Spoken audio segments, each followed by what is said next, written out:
Dan il-programm qed jiġi mwassal lilkom bix-xewqa tajba ta' Dhalia Real Estate Services u Balkan Jewel.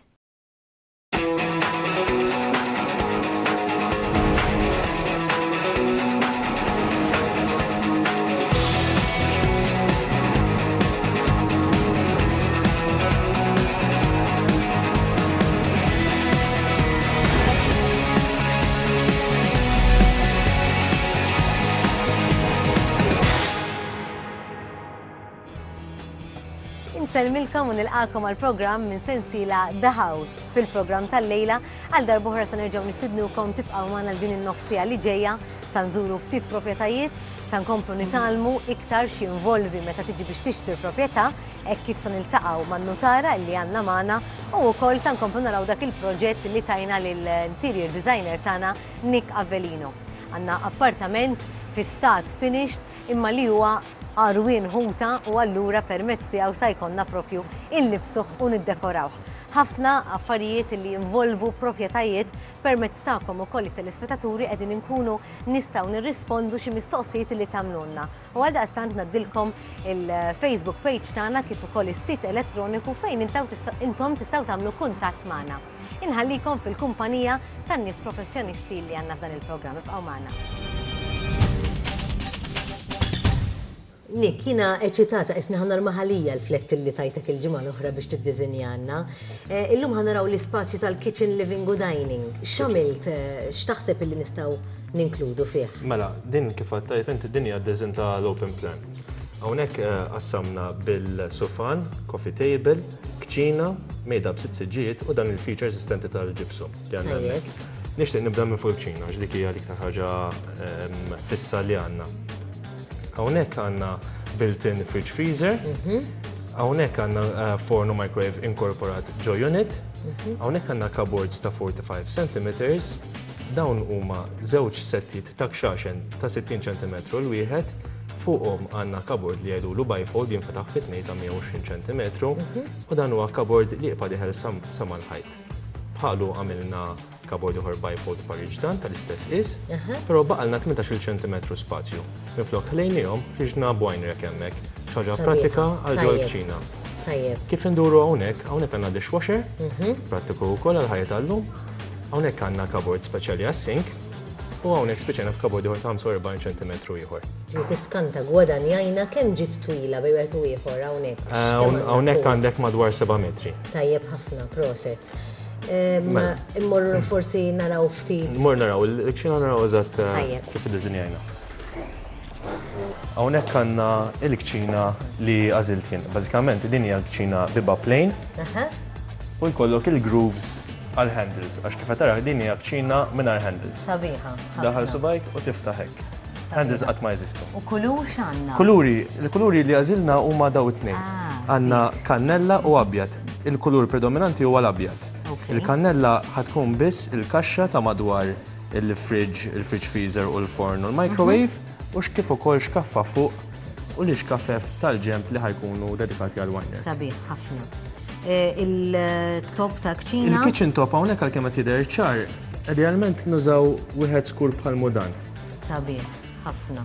Biex ovvjament jiġi komplementa l-kumplament tal- kulur kontemporanju u fl-istessin warm. Eżatt, qed inħaltu, jekk inti tagħmel abjad kollu, ħajder ftit kiesaħ fl-appartament. Allura ndaħlu ftit kulur li jgħidu l-warm color, sibuh, biex aħna nkomplu nżewqu id-diżin bej l-ultramodern u l-kontemporanju. Jfakkarni fiċ-ċokolata, ġifieri jara. Sabiħ ikollok lilu. Jalla. Drawers u spaces x'għandna. Bħal meta rajna il-żewġ settijiet ta' kxaxen huma preċiżament hawnhekk. Għandna xaxxun li huwa font normali, dak li huwa ta' 18 cm. Imma wiesa. Wiesa ta' 9 cm. U kif ukoll għandek kexxun font. Ideali ħafna għal borom u platti fondi. Tajjeb. Ikollu kollox miegħek. Semmejt dik is-sistema tal-bifold. Sewa, ħanurielek tara għalik. Il-bifold hija propjament din is-sistema.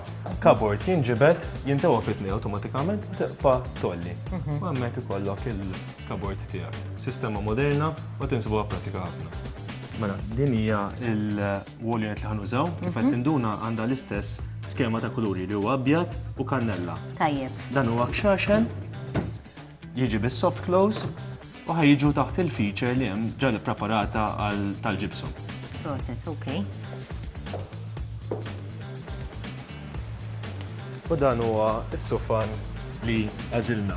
Corner, spazzjuż vera sabiħ. Għażilnieh l-iktar għax għandu t-tul u ma tantx joħroġ il-barra. Okej, daw qed jogħġbuni, daw jiġu miegħu. Dawk ma jiġux miegħu, però ħanamlu xi ħaġa simili ħafna biex inqablu mal-purtieri li ħajkun hemm fl-istess kamra. Tajjeb, dawn nimmaġina aktar il-qudiem issa dan. L-aħħar stadju. Daqshekk. U l-coffee table? Il-coffee table. Il-coffee table għandna l-istess injam li użajna fit-television table u stainless steel kif ħanaraw fil-mejda u l-ħġieġ kif ukoll għandna fil-mejda wkoll. U bekk komplejna d-dizin eżatt. Proset.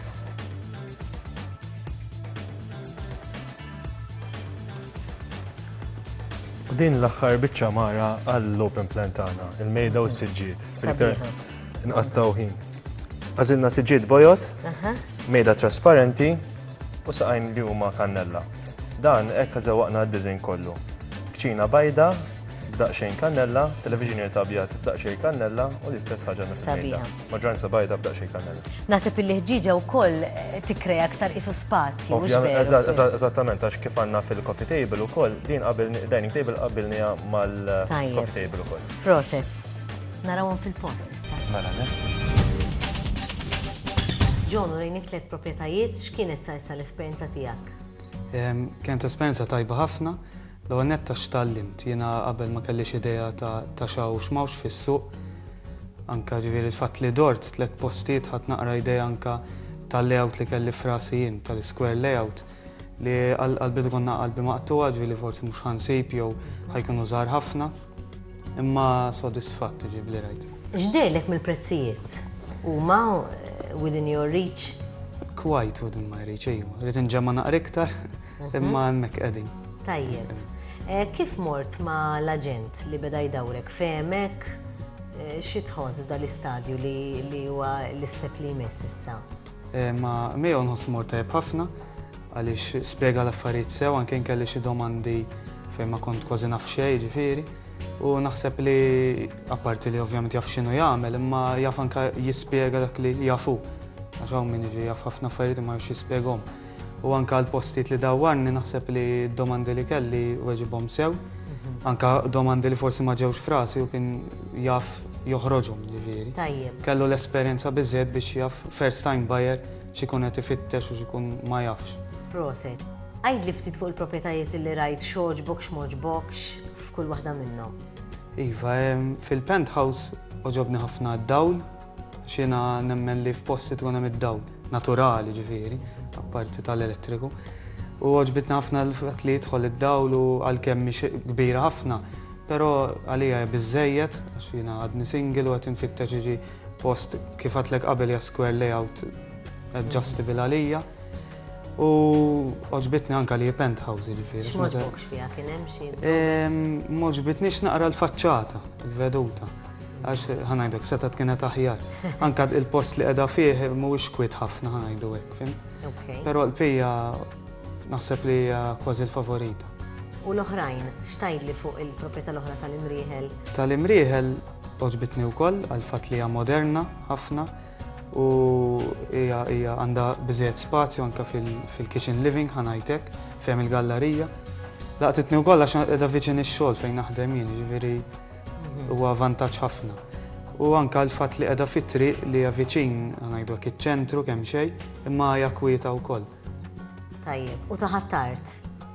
Taħattart skantatni kemm fis-sens jiena qatt ma konna mhux ma kontx naf, ma kontx ewer imma li jeżisti dak it-tip ta' layout li qiegħda bejn qishom il-flettijiet. Allura hemm ħafna element ta' anke kif spjega li Fabjan, din tgħin dal-fatt jgħin għall-kontrast ħana u l-kesħa ġifieri beda jgħidli. U di ħaġa qatt ma konna naf biha, fimt? Jiġi oġbitni ħafna. U għandha ħafna anke spazju, element ta' spazju kif tidħol għandek dak l-erja kollha. Però l-erja mhix il-favorita tiegħi biex ngħid il-verità. Preferejt bil-kirkara u anke qiegħda viċin il-main road għalkemm l-istorbi ma jinsamax daqshekk. Però l-erja żloħroġ buni iktar. Mit-tliet proprjetajiet lest biex tażel waħda jew inkella għandek il-favorita imma beħsibek tkompli tara? Li għandi l-favorita, il-penthouse, però nixtieq li nkompli nar iktar xaw fis-suq ġifieri. U issa milli tallimt, x'sa tkun qed tfittex vera eżatt? U forsi għandek l-għażliet tiegħek daqsxejn iktar konċiżi. Mlonet ikkonfermajt li rrid id-dawl. U nixtieq ukoll qabel ma kontx deċiż, però nixtieq li d-dar tkun għadha xell ħalli nkun nista' narma ħanajtek nuża il-kelma iktar għall-gossi tiegħi xi nabdin hemm artist u nħobb li nixtieq għalmenu ngħidlek li d-dar tiegħi tidħol fiha tkun differenti. Fimt? Imma din hija ovvjament ħolma li tinġemma liha u rrid nagħmel homework. Tajjeb, nispera li forsi nerġgħu narawk f'dawn il-puntati ta' The House u insibulek The House għalik. Nittama. Grazzi John. Thank you. Katrina and Christian, we've shown you 3 properties. How did they strike you? First of all, thank you very much for inviting us to your program. We must admit that the agent that you provided us with, Max, was absolutely helpful. He did his best to show us the property that we were searching for. Probably we'll continue working with him. What do you think? I think that Max was really, really helpful. At every point in time, he tried to understand our needs. So as a company, I believe they are really trying to help. He was very patient, I must admit, because Yes, we were all very the time patient and changing very our opinions and our ideas, and he was extremely patient, and thanks him for that. There were 2 properties in Mtarfa which you went to see. One of them was a ground floor maisonette and the other one was a duplex. Can you tell us something about each? Well, the 2 properties in Mtarfa, they were quite different in their structural layout. The one, the maisonette, which was a first floor maisonette, it was very uniquely laid out, if I can say, but I believe that it was a bit too small for our needs. Although it did have a flat lid, we think that the flat lid was more part of the maisonette cut out and turned into a flat lid. It could fit someone else's needs, but definitely It's just a house for us, let's say. yes, it's not the right place for us. It's not a house and a flat. Like, it's just enough for us, but The, not enough the view for is 2 families. amazing. The view was The view amazing. is, yes, there was the breathtaking for garage as sure. well, which is perfect. I think that as a whole, it's a maisonette with a garage. It's wonderful. For 1 family. Yes, but I don't see the potential in the flat lid, in my opinion. However, the second one sort of did have a flat lid. No, it was not a flat lid. It was a penthouse. It was a duplex penthouse. Duplex penthouse. Yes. It was a duplex penthouse. Well, There, yes was a and no. there was a lack of the garden, obviously. It was one of the main disadvantages. Apart from that, we also tried to make it as clear as possible that we are mostly interested in maisonettes or a house rather than flats. Again, it is a spacious flat. I believe it has a potential. The room that goes upstairs is quite unique. The view is beautiful, but I think for our needs it's a bit small. And there is lack of garden. There's the lack of garden, yes. What about the terraced house in Mosta? Well, the one in Mosta was Struck us the most, let's struck say. us the most, yes. We were very, very happy to see it. The more we were seeing it, the more excited we were getting, and we were looking forward to seeing the flatlet, because this is something we saw at the very end. And obviously the flatlet disappointed us a bit because it didn't have any windows. It didn't have that much air. That much air, which is very important, because if someone stays there for a living, not just to come for a couple of days, it's not really comfortable to stay without light all the time. I think that the one in Mosta is very, very well taken care of. It's amazing. Beautifully designed. Beautifully obviously. designed. And I think it has potential. It has a lot of potential. The problem was I mean, it's not the first house that we see like that. It's not something that this house has wrong. The garage is perfect, but when you take the flatlet together with the garage, something is going to go wrong.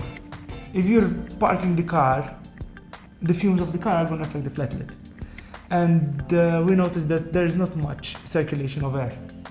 If you want to have the house and then at the very lower floor, you want to have a small party and you want to relax, or maybe your children want to relax down there and have their own private area, it's perfect. Because you just take out the cars, air a bit the place, it's perfect, it's wonderful.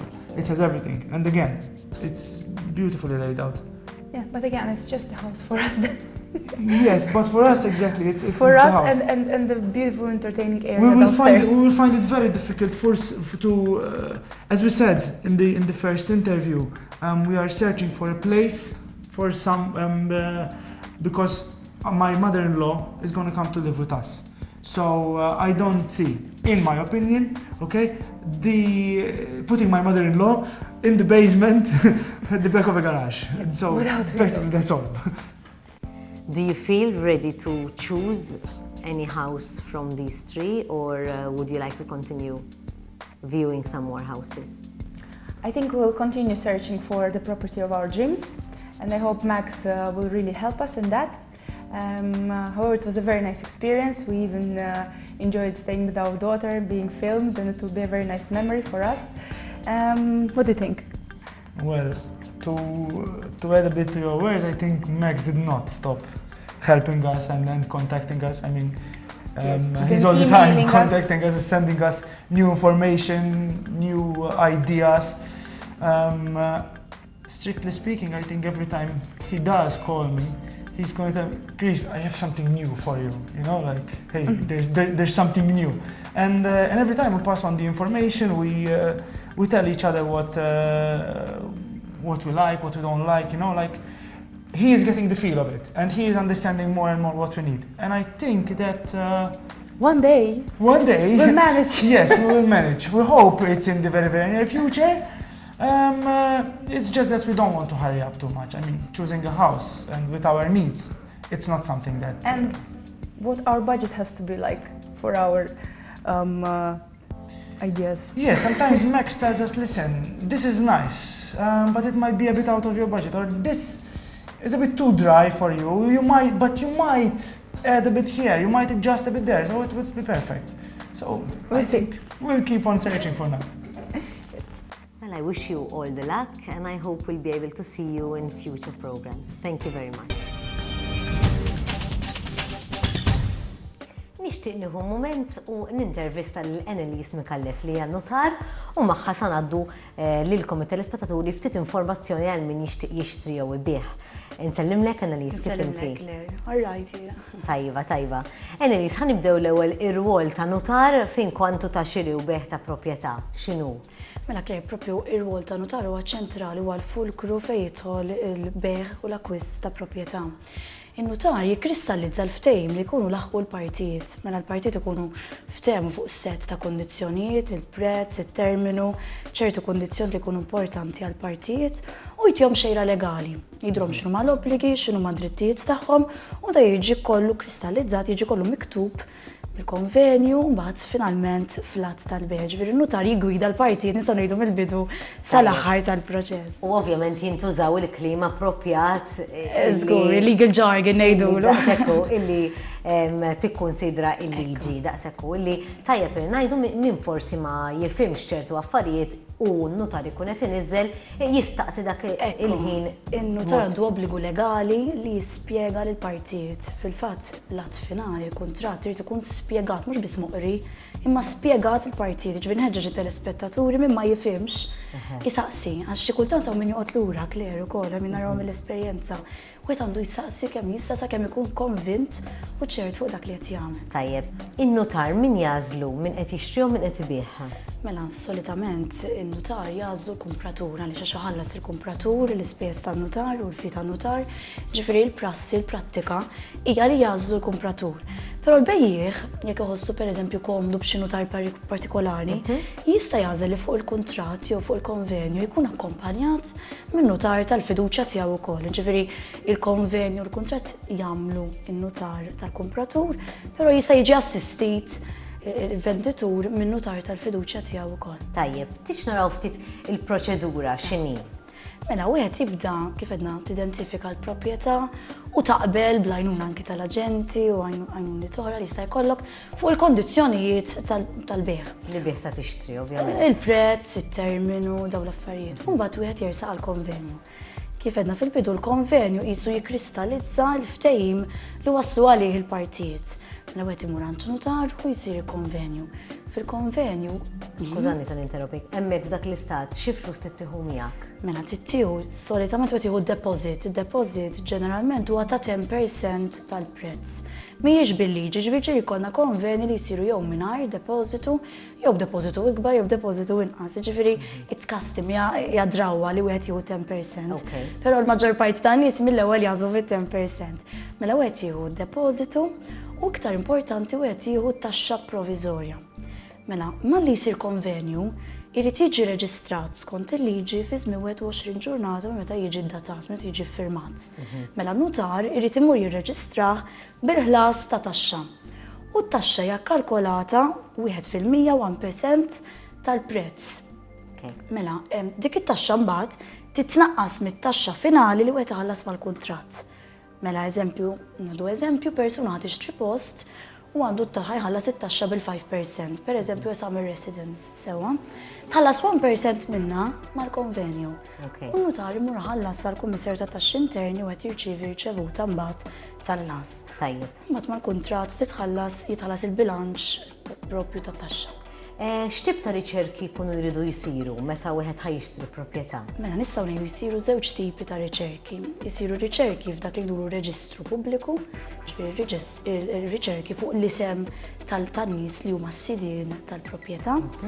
U bażikament it-tip ta' riċerki u kemm tmur il-bot jiddependi fuq l-istorja tal-proprjetà. Jiġifieri jekk proprjetà qed tinbih minn persuna u ilha għandu 30 sena, jisiru riċerki fuq il-persuna u għet jiċċekkja jiksarux transfers, jiksarux liabilities, djun fuq il-proprjetà mill-persuna u dak huma il-public registry searches, ir-riċerki tar-reġistru pubbliku. Jekk pereżempju l-proprjetà milix ħafna min qed ibih inqas minn 10 snin, wieħed ikun irid imur iktar lura mela jara dak ngħidulhom prior owners, ġifieri s-sidien preċedenti tal-proprjetà. Dejjem biex inti tkopri l-perjodu legali tat-titolu. Issa ovvjament l-istorja tikkomplika ruħha jekk ikun hemm pereżempju wirt. Jekk il-proprjetà tkun għaddiet minn wirt, wieħed ikun irid jitraċċa proprju l-wirt kif seħħ, għalhekk jsiru riċerki testamentari, ġifieri se case by case basis kien ma tistax tgħid. Manka dawn ir-riċerki naħseb wieħed ikun jaf mill-ispejjeż involuti skont xi proprjetà ħajixtri. Pereżempju jekk jiena ħanixtri proprjetà ġdida f'Jamanta, dak bniet issa. Sewwa. Ir-riċerki l-ammont ta' flus li nrid inħallas in-notar tar-riċerki se jkun ftit. Komparat ma' xi ħadd li ħajixtri proprjetà li in-nuta li tifittex riċerki ta' Ifhimni vera, jekk pereżempju ta' tixtri proprjetà li milux li nxtrat, ħafna drabi n-notar li jkun ħadem fuq dak it-transfer diġà jkun għamel ix-xogħol, allura jkun hemm ir-riċerki saru għax proprjetà ġdida.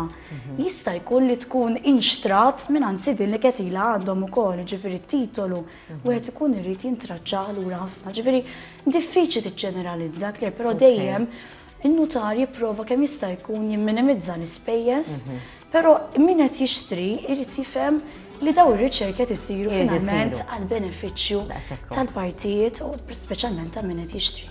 Ħaġa oħra żgħira Claire isiru wkoll riċerki ir-reġistru tal-artijiet.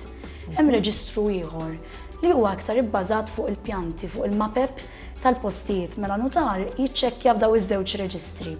Bażikament wieħed jissottometti pjanta fuq bil-proprjetà markata id-Dipartiment ir-Reġistru tal-Artijiet u wieħed jiċċekkja li m'hemmx problemi, li m'hemmx charges, li kollox huwa in order f'dik il-proprjetà hemmhekk dak ir-reġistru wkoll. Tajjeb, jiena qiegħda nistaqsik ukoll għaliex aħna importanti li min ħajixtri jkun jaf bejn wieħed u ieħor xi spejjeż hemm involuti, ġifieri n-notar jista' jiġi minn kemm sa kemm kieku kellek bewet u ieħor tagħti figura. Ifhimni meta nitkellmu fuq l-ispejjeż ta' kuntratt, kien irridu nħarsu lejn żewġ tipi ta' spejjeż. Hemm dawk li huma the actual cost, ġifieri l-ispejjeż ta' riċerki, reġistrazzjonijiet, formuli, applications, ġifieri dawn huma l-ispejjeż tal-kuntratt u li jvarja ħafna drabi skont il-valur tal-proprjetà u skont ir-riċerka li wieħed ikun attwalment tagħmel. Jiġifieri diffiċli tagħti figura għax ikun hemm min forsi r-riċerki jiġu ammont żgħir ħafna, jkun hemm min ħabba l-proprjetà jiġu ammont xi iktar sostanzjali. Però ġeneralment in-notar jafża l-partijiet isma' r-riċerka ħajjiġuni ċertu ammont biex dak li jkun ukoll preparat. Tajjeb. U mbagħad hemm il-fees tan-notar għas-servizzi professjonali li wieħed ikun għamlu. U dawk ukoll tista' tistaqsihom. Tista' tistaqsihom n-notar ovvjament itik indikazzjoni skont anke l-parametri stabiliti mill-liġi għal dawn il-costings. Tajjeb, kemm jista' jkun twil konvenju anke x'tagħmel biex testendi dan il-perjodu? Konvenju jista' jkun twil sa 5 snin għax skrittura privata l-validità tagħha ddum sa 5 snin. Solitament konvenju jdum isu 3 xhur, 6 xhur, dik hija norma. Però wieħed jista' jagħmlu għal sena, jista' jagħmlu għal sentejn, ħafna drabi kler jiddeterminaw il-perjodu skont kemm wieħed ikun forsi ikkalkula li għandu bżonn żmien biex ifaddal, jiġifieri wieħed ikun għamel dat tip ta' homework minn qabel. Issa jekk nagħmlu mod sar konvenju ta' 6 xhur u l-partit iħossu li hemm bżonn itawlu ftit, hija proċedura sempliċi ħafna, jikkuntattjaw in-notar, in-notar jipprepara estensjoni li hija skrittura privata qasira ħafna u l-partijiet jagħtu il-kunsens tagħhom biex itawlu sa data oħra. Ġifieri kull ma jridu jagħmlu jiffirmaw ftehim qasir. Importanti li min qed ibih jaċċetta din l-estensjoni u x'hekk. Iva, importanti żewġ partijiet ikollhom jaċċettaw iva trid tiġi ffirmata, però ovvjament f'każ li ma jkunx hemm dan il-ftehim ta' estensjoni. Fimni mbagħad wieħed jista' jirrikorri għal mezzi legali biex bil-liġi tawwal forma ta' ittra uffiċjali, però idealment in-notar jintervjeni biex jevita li wieħed jasal għal dak it-tip ta' inkwiet. Ħanidu kif inikler huwa fl-interess ta' min qed ibih u ta' min qed jixtri li jaslu għal ftehim. In-notar jassistihom bħala medjatur ukoll, ġifieri jrid jipprova jkun il-bridge bejn iż-żewġ partijiet wara bil-kelma tajba jla nħoss illi wieħed għandu jasal, però importanti ma ħanux għall-aħħar l-estensjonijiet, ġifieri jekk fadal ġimgħa biex jalaq il-konvenju, inti għandek kważi ċertezza li minn tista' tasal, ħabbat it-telefonu fakru n-notarju taf kif biex dak li jkun jifissa data ħalli tiltaqgħu. Ġifieri nippruvaw kemm jista' jkun nikkooperaw għax finalment bil-ftehim wieħed jasal. X'jiġri f'każ li forsi ma jkunx hemm dan il-ftehim jew inkella li jaqa' il-konvenju, x'jiġri mid-depożitu? Mela, wieħed irid jara għalfejn ikun waqa' l-konvenju, ġifieri kull każ għandu d-dinamika tiegħu. Mela li naħaru pereżempju każ ta' min ikun għamel konvenju suġġett għall-lotja ta' bank loan, pereżempju. Jiġi reġistrat, titħallas il-1%, tħalla d-depożitu man-notar, ħafna darbi tħalla man-notar sakemm tiġi sodisfatta kondizzjoni bħal din, u mbagħad sfortunatament il-bank ħareġ ittra li jirrifjuta il-bank loan, ħaġa affarijiet li jiġru sfortunatament. Mela, dak l-istadju, ovvjament, wieħed jiltaqa' għand in-notar jiddiskuti x'ikun ġara u tiġi ffirmata cancellation, kanċellament uffiċjali tal-konvenju. In-notar japplika wkoll biex ikun hemm refund ta' dak il-1%, jiġifieri dak jiġi rifondut ukoll, u fejn jidħol id-depożitu jekk mhuwiex tort ta' ebda parti.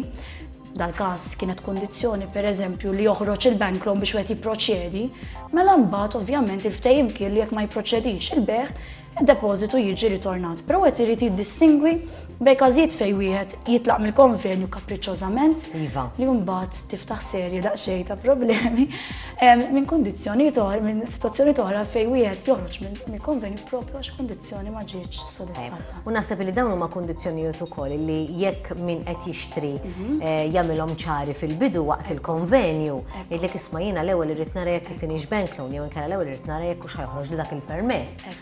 Allura jitniżlu fil-konvenju ħalli dak li jkun jipproteġu lil nnifsu wkoll. Importanti kler wieħed jagħti kemm jista' jkun informazzjoni lin-notar li qed proprju jikteb il-konvenju għax dawn once li qed ikun ftehim fuqhom imbagħad faċli solvihom il-problemi jew is-sitwazzjonijiet. Jekk imbagħad jibdew ġejjin is-sorpriżi ovvjament wieħed ikun irid jara fejn se jmorru l-affarijiet. Nirringrazzjak, grazzi minn qalbi u nistenna lilkom it-telespettaturi jekk għandkom xi mistoqsijiet oħra tagħmluhomna permezz tal-Facebook page jew inkella l-email address tagħna.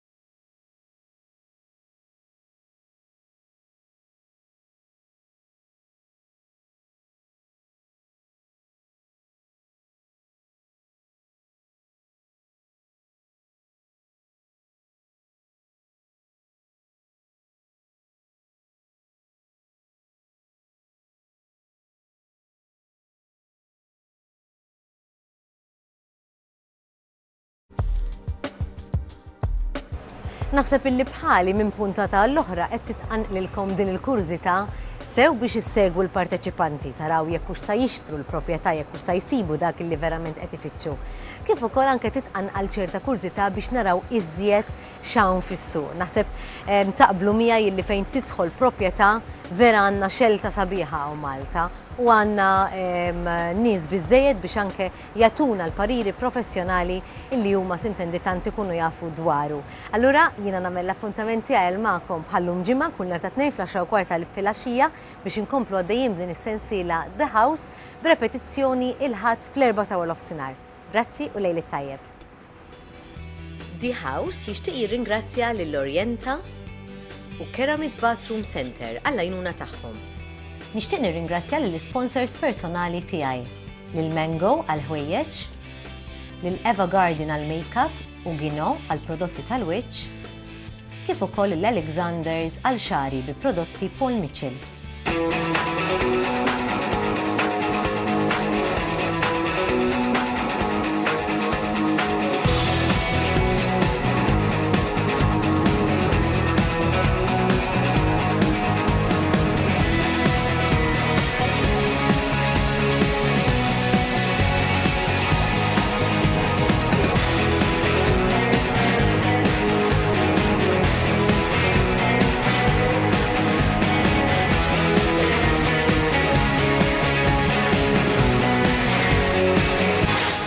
Dan il-programm ġie mwassal lilkom bix-xewqa tajba ta' Dhalia Real Estate Services u Balkan Jewel.